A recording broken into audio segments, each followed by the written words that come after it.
Good afternoon, everybody. This is the regular meeting of the Zoning Board of Appeals for Tuesday, July 15, 2025. Let's start with the Pledge of Allegiance. I pledge Allegiance to the flag of the United States of America and to the republic for which it stands, one nation, under God, indivisible, with liberty and justice for all. Okay, we have two matters in the matter of the minutes. Take care of the minutes first. Has everyone had an opportunity to review the draft of the minutes from last meeting? Anyone have any suggested changes? Do I hear a motion to approve? So moved. Second. Second. All in favor, say aye. Aye. Opposed? All right, minutes are approved. The next item of business is the board will consider the request from the property owner at 381 Keswick Road for approval of setback variances to construct a garage addition. Eric? Okay, good afternoon, Mr. Chair, members of the Zoning Board. My name is Eric Peach with Giffords Webster, the city's planning consultant. Our first item for consideration is 381 Keswick. Again, this is for garage addition, encroachments into the required front yard setback, as well as the algebraic setback that accompanies that analysis. The site is located at the corner of Keswick Road and Barden to the west here. So it's more of a curvature that identifies or characterizes the front yard and not necessarily a 90-degree intersection. The site is zoned A3, so the A3 zoning district requirements apply. And when we do a yard determination graphic with the existing house here, Keswick Drive is here, Barden Road is to the left. The existing house is shown in white, and the yard determination graphic has the front yard shown as a width that's wider than when the proposed addition is incorporated into the site. So if you take a look here, you can kind of see that at this point is where the front yard determination is made. The rest of the property has side yard in yellow, and then the rear yard towards the back, the point in the back of the yard. So with the proposed addition, you'll notice that the front yard shrinks. And so what this is a proposed garage addition. This is the existing garage here, attached to the existing house. The property owner needs more spaces for vehicles to park, preferably within a garage. And so we met with the applicant a few months ago to go over the dimensional aspects of proposing such an addition. There were initial setbacks that were brought to us greater than what is shown here today, but the applicant took measures per our request to reduce the degree of variance as much as possible. And what they're left with, or what their statement, their approach to was the orientation of the existing house, facing more of a northerly direction. This is side yard setbacks down here. On the south part of the image is where there's side yard setbacks. But again, because of the curvature of the lot, everything in green is the front yard, and so that's where your front yard setbacks are imposed. So you get a lesser of a setback along the side south property line, but since the house is not oriented in that direction, they're obviously going further to the side of the existing house with the proposed addition, but unfortunately that ends up being a side yard location.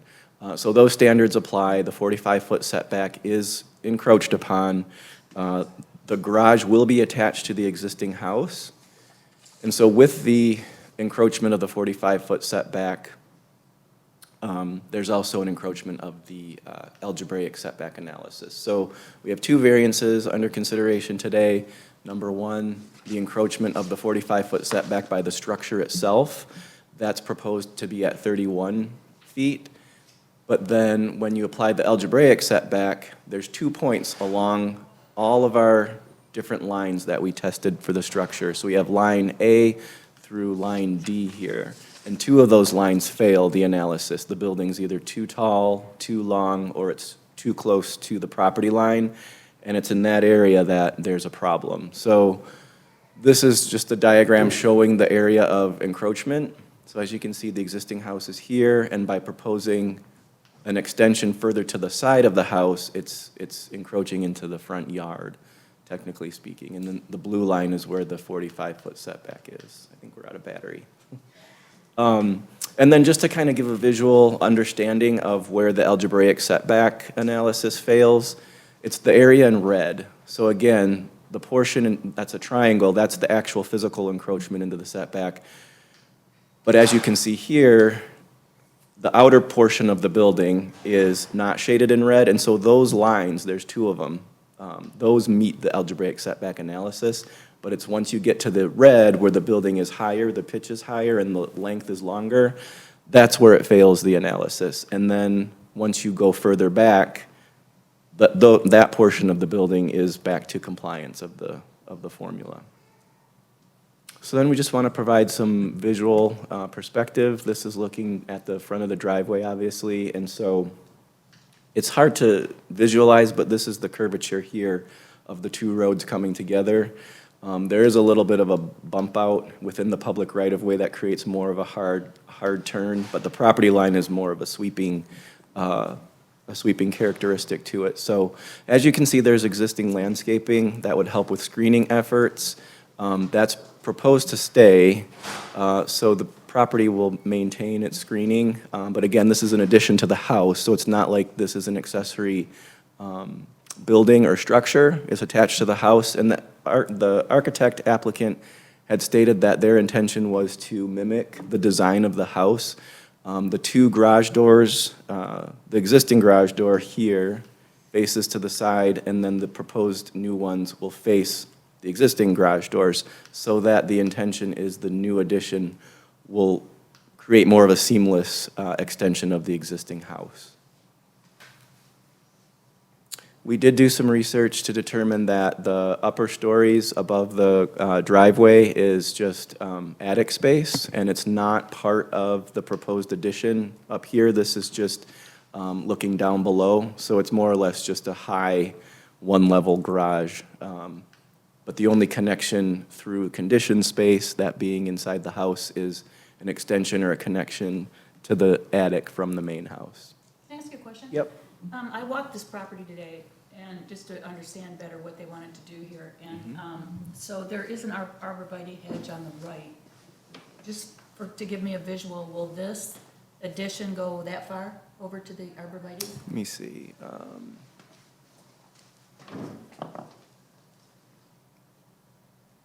I do not believe so. Oh. Yeah, okay, so it's within that yard area there that's Yes, before yeah, the PlayStation thing, yeah. yes, mm-hmm. Okay. Give a Google overview of this. Pardon me? Sorry, it looked to me like the tree was going. A what overview? It looked to me like the arborvitae was going. Google Maps. I'll rely on the applicant to confirm that. But as far as I was aware, it would stay within. My understanding is that the hashed area in green, the green grid, is where all the existing trees are. So it's all attic and garage, no usable square footage is added to the house or tax rolls? Correct. With There's no this. usable, Okay. it's just So the attic the house space. is about 5,000 square feet roughly, 5064. I did a little homework beforehand. Unless you're a broker and then you had to lease. There's got to be a walkout to add that basement. How much space do they have to back out of the garage? And There is, that's a good question. I did have a dimension on the, I thought I did. It's on in the letter, I believe. 24 feet, 8 inches, approximately 25 feet.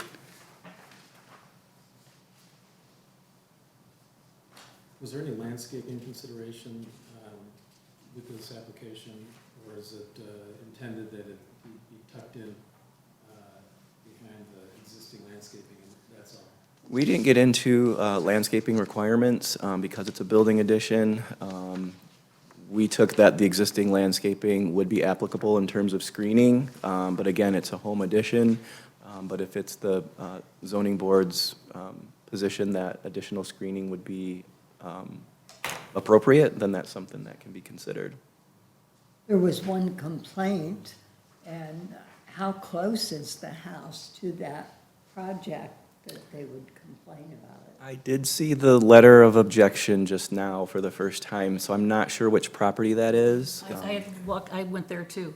So, just to see what they would see, they will see none of this. Pardon? They will see none of this. They're on the other side. Yeah. It's their neighbor They'll see to it the when right. they- Right, they'll see it when they drive by and that's it. Right, and he's complaining that their house is gonna be too big, but his house is already existing bigger. His house is 5,700 square feet, the guy complaining, next door, and the subject site is only 5,000 square feet. And it would not fit the neighborhood, So- as far as that goes. Are you done with your? Yes, that's my presentation, so. Can we hear from engineering? Yes.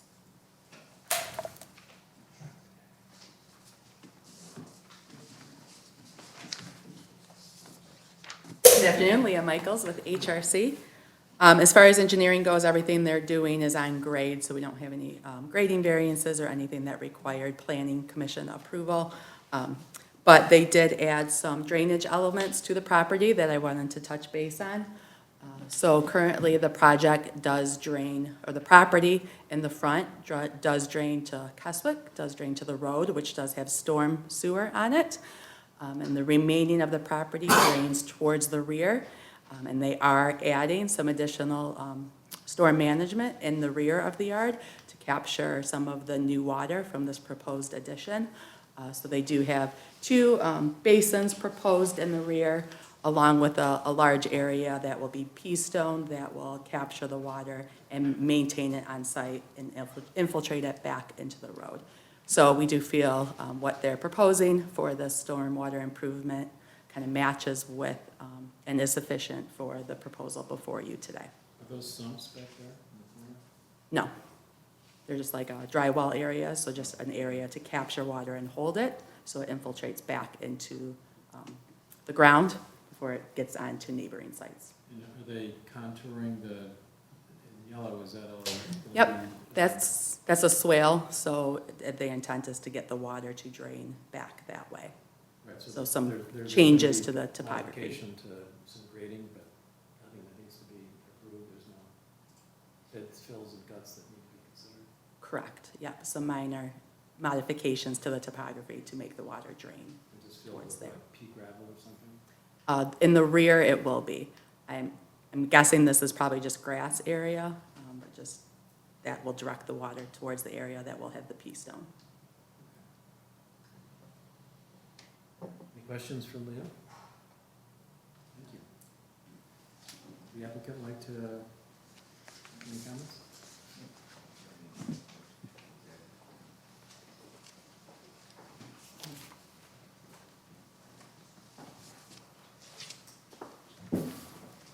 Thank you. My name's Doug Klee. I am the lead designer on this particular project with this client. My colleagues Brian and Ethan are here to help answer any questions that you have. This is our second project at this particular property.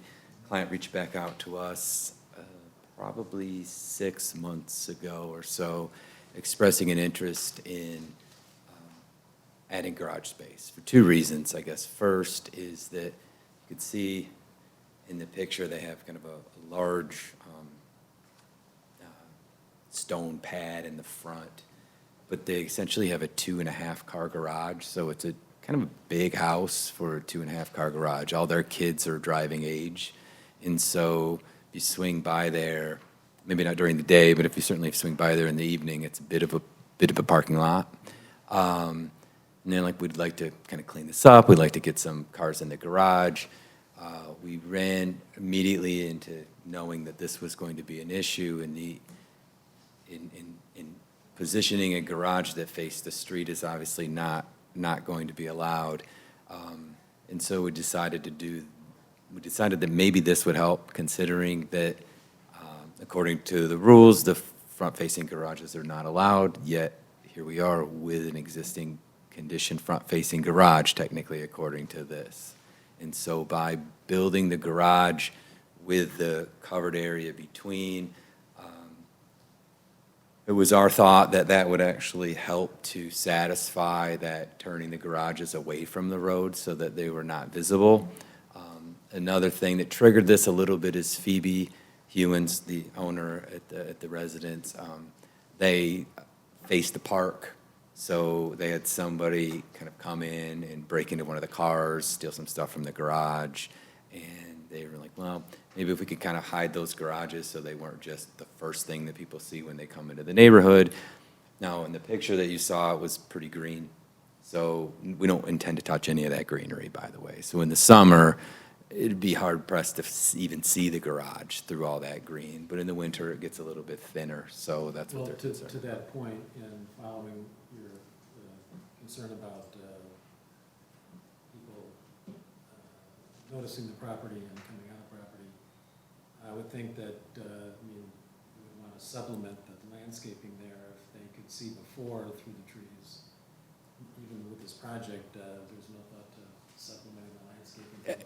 In all fairness, we just don't, Main Street Design Build That's not just true. doesn't do landscaping. So I wouldn't go as far as to say that they don't have a plan for it. It just isn't something that we would normally include at this phase in the process. At this phase in the process, we haven't even gotten as far as to discussing with them like the final cost and, like all of that. They've seen the renderings that you've seen.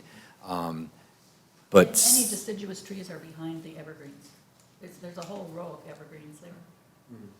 So you think it's adequately screened? Pardon me? You Yeah, think it's I adequately do. screened? It's a lot, yeah. So that's how we ended where we ended. If kind of the longer story, and I think Eric mentioned that the first pass at this, at least what they had requested, was a little bit more egregious in nature. It was, to bring the front of the garage all the way up across from the existing garage. And that we felt was going to be way too much of an ask. It was going to dig deeper into the side yard, or technically the front yard, and so we've pulled it back. There are only so many ways we can pull it back because of the way that the bearing's going to land. We can't land it in the middle of a garage door, and so we kind of took it back one, past the double door, and then stopped so that we could have a buildable place to do it. And so this felt like it was the best kind of compromise. In terms of the algebraic stuff, we could have also avoided that, but by doing that, we would have had to change the pitch. I don't know how to move to the exterior rendering of it. Yeah, maybe, that one there. Yeah. We would have had to change the pitch of that roof. And we could have brought it down, but if we would have brought it down, it would have matched the other gables, the gables throughout the rest of the house. And so from an architectural standpoint, that just seemed short-sighted. So that's the reason that we have those two variances that we're asking for. So ultimately, they basically just want to be able to park 5 cars inside. What do you have for parking in the garage now, too? So right now it's technically a 3-car garage, but inside the garage, there's been, the original builder built kind of into it. And so one of the spaces you can't pull a car into, right? You'd run into the drywalled wall on the inside. So essentially you have this giant house with a 2-car garage. And so by doing this, we should be able to add 3 more cars. The homeowner's somewhat reluctant to only live with the 25, feet between, right? They're still gonna have to do a kind of a multi-point turn to get out, but we're tamping there. We're holding some restraint to this so that we don't overdo it. Okay, anybody have any questions? Are you guys all from the same group, any other? Okay. They're just my subject matter experts in case somebody asks me something I don't know. Anybody else in the audience have any comments on this proposal? I do, actually. Could you identify yourself?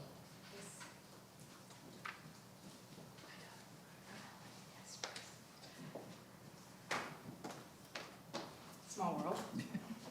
Hi, I'm Ellen Yerkes with Antelli Landscape. Just to touch on the landscaping portion to, give you guys some news on what's going on in the neighborhood. If you want to show us the plot plan or the overview, that would be really helpful. Do you have that pointer working, or is that on battery? It's working now. Does it work? I replaced it. Amazing. Although I can walk over there, but it's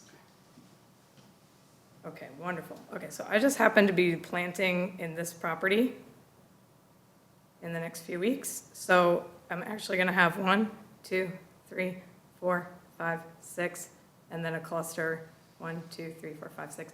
About 14 evergreens planted of about 8-foot size. So we're actually closing the one gap that really is right here.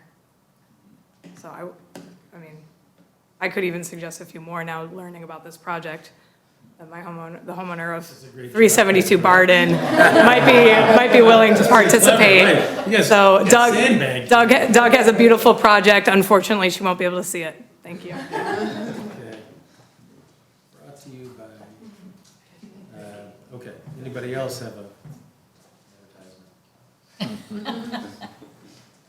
advertisement? All right, we did receive a letter from a Michael Kowalski at 351 Keswick, dated July 14th, addressed to the ZBA and Mr. Kowalski, and this is a part of the record, right? Yes. He objects to the proposed project, basically saying that it doesn't meet the aesthetics, I think. So I think we all had a chance to read it, right? Anyone have any particular comments on it? I think there was a mention within the letter about open space, and so I just wanted to state for the record that it's also reflected in our letter that our analysis of the open space is in compliance. The site is required 75%, and I believe that they're right above that at 76%. So the open space is adequate and does comply with the ordinance requirement for that. I suspect the northern neighbors complained about this because when I drove there this morning, there were all these cars in the driveway and made it pretty unattractive. So we're really making, it should be an improvement in the neighborhood, not a diminution. But let me just make clear, Eric, so you have read Mr. Kowalski's correspondence? Yes. And the claims he makes about open space, you disagree with his conclusions? If he's in reference to the landscape open space requirements, whether or not he's just, his comment is related to perception of open space because now there's new, square footage of building, that's the clarification I wanted to make, that if he was referring to landscaped open space as it's restricted in the ordinance, the proposed project does comply Okay, with that.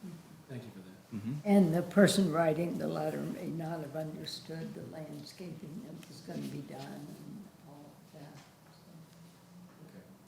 Okay. Also, in paragraph 4, I think there is an evident hardship that they have to park their cars outside, and that this building would look better than, That sounds like a motion. yes. Would you like to make a motion? I move to approve dimensional variances from sections 24 to 196 and 24 to 196V in order to allow a 31-foot setback in lieu of the ordinance required 45-foot setback along the north-northwest front property line for a proposed garage addition in the rear yard. The applicant has demonstrated practical difficulty for the following reasons. Number 1, strict compliance with the requirements would unreasonably prevent or severely limit the owner from improving the property by adding the proposed garage addition. The existing home has only a 2.5-car garage, which necessitates both street and driveway parking. The garage addition would provide additional vehicle storage and eliminate the view of multiple cars parked in the open. Number 2, the requested variances would do substantial justice to the property owner as well as other property owners. The applicant has made significant efforts to work with staff in order to minimize the degree of variance related to the algebraic setback and to orient the proposed garage addition inward in order to make the proposed addition appear to be an aesthetic extension of the house and ensure the garage is not front-facing. These, it's a long sentence. Expected in German, but not in English. These efforts minimize the visual impact that this garage addition could have on neighbors. Number 3, the plight of the property owner is due to the uniqueness of the property. Both the extensive curvature of the front right-of-way and the orientation of the existing home limit where such an addition could be reasonably placed. The proponent's problem is not self-created, as the lot's unique features make it inherently difficult to site the proposed addition and alternative locations on the property. The granting of the variances will not adversely affect the purposes or objectives of the master plan. The purpose of the master plan in residential areas is to allow homeowners the opportunity to improve the property while minimizing impact on the neighbors. Do I have Second. support? Second. All in favor, please say aye. Aye. Aye. Aye. Any opposed? All right, motion carries. Application approved. Congratulations.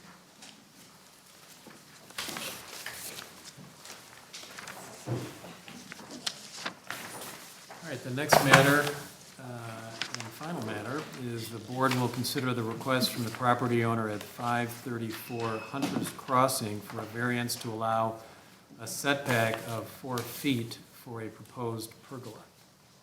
Okay, 534 Hunter's Crossing, again, this is an accessory building setback, request from the zoning board. The site is located towards the end of Hunter's Crossing on the southeast side near the cul-de-sac turnaround. If I didn't mention, it's zoned A4. This is an aerial showing an overlay of the wetlands. And so the home as it exists today is here.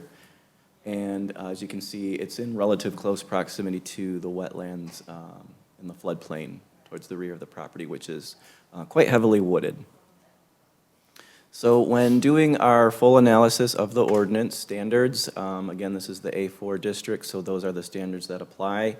We worked long and hard with this particular applicant starting a few months ago, and there was some discussion, some unfamiliarity with the ordinance on how the standards apply to a proposed pergola on the back side of the house. So when we look at an aerial of the property here, Hunter's Crossing is shown here, front yard in green, the 2 side yards in yellow, and then due to this curvature of the rear property line, the rear yard is behind the house where there's that wetland area. So the homeowner, property owner, wanted to propose a pergola on the back side of the house in this location. Initially, there was consideration for an attached pergola, but because that's a home addition, just like the last project we discussed on Keswick, the algebraic setback analysis applies. And so when connecting the pergola to the house, that home addition failed the algebraic setback analysis, which would also result in triggering a variance request for that standard. So in either case, either scenario, there was a variance that was going to come into play because the ordinance standards, if it's not attached, that being the pergola to the house, is a setback of 20 feet distance from the house to where the pergola would go, which, as shown before, this is getting close to the sensitive area of the wetland. And so after some discussion with the applicant, some back and forth, some tweaking of the plans, they've opted to go forward with a detached pergola that's approximately 4 feet from the house. So this is the current site plan layout. You can see here that there's a 20-foot setback in pink from the side property line. Initially, there's a little chimney here.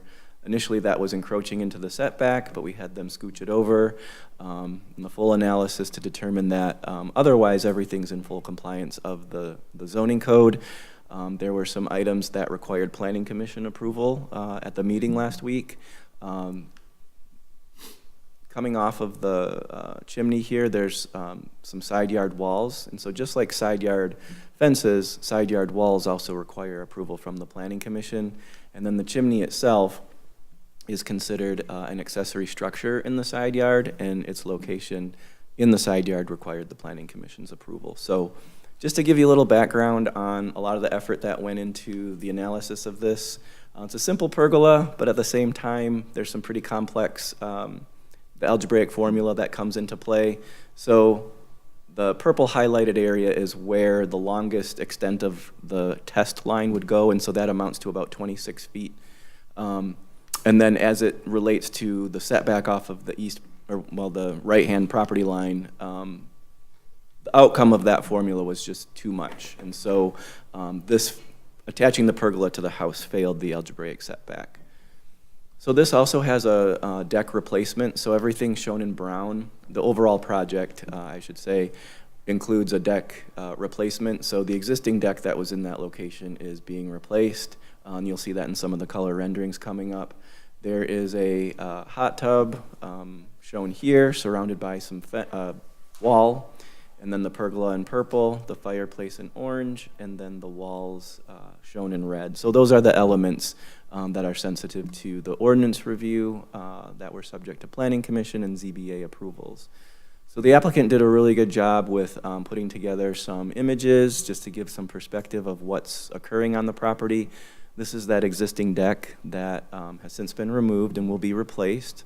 And then this is more or less the area in the foreground where the improvements will go, as is depicted here. So again, the zoning, or the Planning Commission approved the side yard walls. This is where the pergola is located, and again, it's just too close to the house to be approved administratively. And this is just an aerial overview showing the layout of all the improvements. Here's again the replaced deck and the extension of patio space with the pergola on top. And then you can see the chimney here, which I think there's a better perspective of that. And this is that dimension that's under the consideration of the zoning board today, the 4 foot as opposed to the 20 foot required. So the chimney located here, that's an accessory structure in the side yard. The Planning Commission again approved of that, subject to the zoning board's approvals today. As you can see, there's a hot tub here surrounded by the walls that were also approved by the Planning Commission. And then just another perspective of the pergola as it relates to the fireplace. So the reason is really just to match it with the deck? The The reason pergola? for it to be 4 foot from the house instead of 20 is to The- match it with the deck? The main challenge was that they didn't want to go any closer to the sensitive areas, the wetland area. It's wetlands, okay. Right, and so that's why initially there was an option to attach it to the house. But then, since that ran into the algebraic setback issues, they opted to detach it, but only up to 4 feet, to not go any closer. There's some grade changes that occur there too, so the city engineer was involved in those discussions. They met at office hours and some pre-application meetings. So it was pretty extensive in terms of our meeting with the applicant. They did a really good job with hearing our suggestions prior to it getting to the point of going before the Planning Commission and the zoning board. Is 4 foot the minimum? It has to be away from the house, or does it have to be a half inch or 4 feet, or what's, as There's, long as it's not attached? there's nothing in the zoning code that states that. So I don't know if if there's any fire code or, any municipal code that, So it could be a half inch or 4 feet or whatever, as long as it's a separate structure. as long as it's separated. So before it was connected, it was actually attached. But there's no, separation is required by the zoning ordinance to be 20 feet. So anything closer than that triggers the zoning Right. Okay. ZBA. No, it's definitely an issue for them because of the wetlands, so. that's So I'll finish by showing a few images. This was shown to the Planning Commission, so I just thought it would be appropriate to just give you some perspective. This is the edge of the driveway. It's a side-loading garage, and so, as you recall, all the improvements is behind the garage. And so this is some new landscaping with arborvitae mixed upon some of the existing. This is just a materials board showing that their intent is to match what's currently there with the existing house.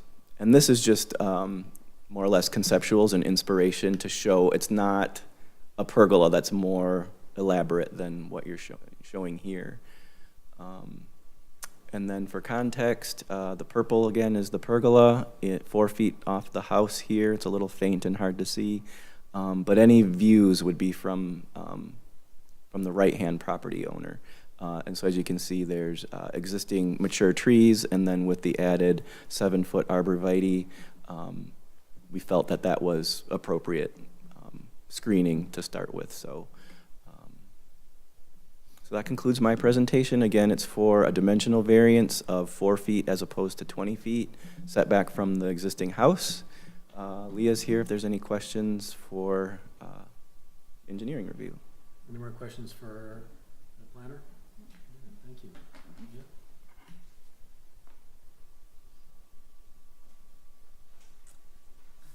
Okay, so with the addition of this patio space that has the pergola, we did work with the applicant to make sure that they were adding some drainage improvements to the property. So just wanted to point to that. The existing home has a kind of a split drainage pattern where some of the water in the front of the home goes towards the road, whereas in the rear goes back to the wetland area behind. This pergola area is the area that we're discussing today. The applicant is proposing to add a dry well right near the pergola to capture additional runoff from the small additional impervious area that's proposed. So we do feel this is sufficient for the improvements that they're proposing before you today. Any questions for Leah? Thank you. Thank you. Applicant here with any comments? Please let us know who you are. Good afternoon. Again, my name's Ellen Yerkes. I'm with Antelli Landscape, the designer for this project at Hunter's Crossing. Did I mess up your thing, Eric? Okay. So thank you for reviewing what Eric put together, which was very thorough. Thank you. We did become aware of the complications between the zoning ordinances that apply to both locations with the connection to the home and the detached structure that we have. I certainly learned a lot more about the algebraic setback to consider if we wanted to go forward with that ordinance variance or this one, which this one does not disturb the exterior of the house. So we're able to say, put this in and it can always be removed technically, right? It's detached structure, not harming the home. We also felt that it would look better being detached and not having an annex kind of connected over, that if we could just simplify the look of it and keep it centered with the deck, to your point, just from a design perspective. We were satisfied with the look of this. We would look to comply to that 20-foot distance, only that was going to disrupt more undisrupted earth and create more retaining walls needed, more height needed, more drainage, more runoff, more of everything, which isn't good for the property or the cost value of the project as a whole. So we were willing to work with Leah and HRC on how we were going to redirect the runoff water for that soil, because there has been some flooding in this neighborhood. The wetland line is there, so that 100-year floodplain line, to me, was not something to put a pergola closer to. We feel that this is screened well by the existing trees in this location. And again, the purpose of the pergola, the intent of the use of this is to improve the home and the use for the outdoor space. That's for the family to gather and have a fireplace, a hot tub. There's a lot of nice amenities that people in Bloomfield Hills have and enjoy. I certainly can't wait to see how this comes together. The deck is almost completed. The new deck and outdoor counter have been completed. We'll have granite on that soon, and things are in motion to continue forward with your approval on the pergola and the patio. Thank you. If you have any questions that I can help answer. Any questions? Thank you. I know the homeowners here. At the planning commission, you explained how you circulated this letter to your neighbors, and everybody appears to be in support. Is one of the people on here your next door neighbor? Correct, yeah, directly behind, in front, and on both sides, plus an additional indicator, and Okay. And everybody's in full support. everyone's in both sides. All right, thank you. Makes it easier, I hope. I want to support this, but I gotta wonder, can we put in some kind of discretionary language in this 20-foot? Because we've been going less than 20 feet on all sorts of pergolas over the last 6 months. And I heard the complaints regarding the house in my neighborhood being too small, and someone cited all the variances we gave. And we give variances because they make sense. Could we write something to make it discretionary in that it doesn't affect the neighborhood and it's not objected to only go less than 20 feet, because that's what Mr. Bagney was citing at that hearing that day, the lawyer. I mean, to have the 20-foot rules, unless there's a safety reason, I'm not sure why we do 20 feet even. And what we're doing is, by giving these variances, we're opening to what our former mayor griped about when we started giving these variances about 2 years ago, that we shouldn't give any variances for anything. Remember that at the beginning? And we really, could we rewrite this so it gives some discretion? I mean, just, would you consider it? Well, I mean, at some point, the topic can come up with to the city commission, and if there's a need for a committee to study this, and maybe if you get elected, you can. You can do it. Obviously, that's more of an offline discussion, but I'm happy to hear that some of the thought process might be towards pergolas, because it's my understanding that some of that ordinance may be more directed for accessory, like garages or different kinds of uses. So if there's a way to write in what the intent of that is. I mean, a pergola is supposed to belong right behind the house, not a walkway down to it, Yeah, thank not you. always, so. Thank Anybody you. have any more questions on this application? Do I have a motion anyone wants to make? Sure. I propose we approve this request. I move to approve a dimensional variance from section 24-229 in parents A and parents 3 to allow a 4-foot setback in lieu of the 20-foot ordinance required setback for a pergola accessory building from the main home. The applicant has demonstrated practical difficulty with the following reasons. 1, strict compliance with the requirements would unreasonably prevent or severely limit the owner from improving the existing site by replacing the existing deck with a detached pergola and fireplace. 2, the variance would do substantial justice to the property owner as well as other property owners in the area, as it would permit the property owner to update and modernize the property. Additionally, the property owner contends that complying with the ordinance would add additional impervious surface to the lot, may impact grading, and will push the structures closer to the protected floodplain which crosses the lot. 3, the plight of the property owner is due to the uniqueness of this property. There is a floodplain which crosses the property, and keeping the proposed structure closer to the existing home would lessen the chance that the reported floodplain is impacted. 4, the proponent's problem is not self-created in any way. 5, the granting of the variance will not adversely affect the purposes or objectives of the master plan. The purpose of the master plan in residential areas is to allow homeowners the opportunity to improve their property while minimizing impact on the neighbors, and that did occur here. Do I have a second? Second? All in favor, please say aye. Aye. Any opposed? All right, motion carries. Congratulations. Thank you for your support. Have a good night. Anybody from Birmingham, Bloomfield Hills wants to sign a petition? I got 2 petitions. All right, that concludes our meeting.